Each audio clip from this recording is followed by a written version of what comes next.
製作咯。呢個就係成個火山土壤氣體嘅觀察，了解下佢溫度。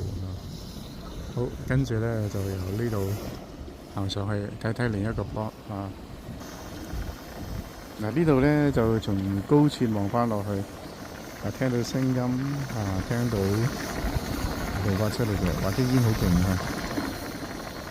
啲臭彈嚟嘅，啲水煲滾咗啦。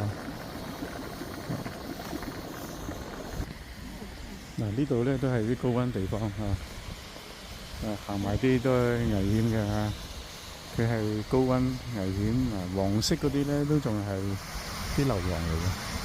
咁呢度總有2個口咁側邊一個啦，上邊有個啦。呢啲地方嘅下邊嘅溫度都好高，所以寸草不生嘅。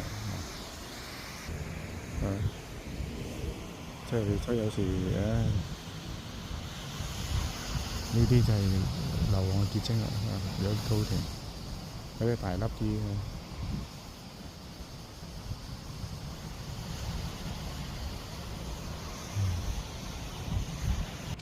呢度咧，我哋第3個 point 啦呢個 point 咧就硫磺多啲但係咧就冇乜水。呢度唔知係咪唔係個水線個地下水嘅線所以結晶係多啲嘅。呢度就少水蒸氣少啲嘅。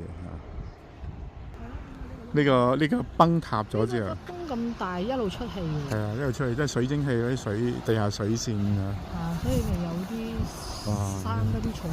所以有啲人傳說就話：呢啲入邊會唔會有個大嘅山窿咧？但係硫磺咧就好難嘅，生活都好難喺裏邊寄居呢個水蒸氣嘅對流有個漩渦，呢個峭壁咁樣。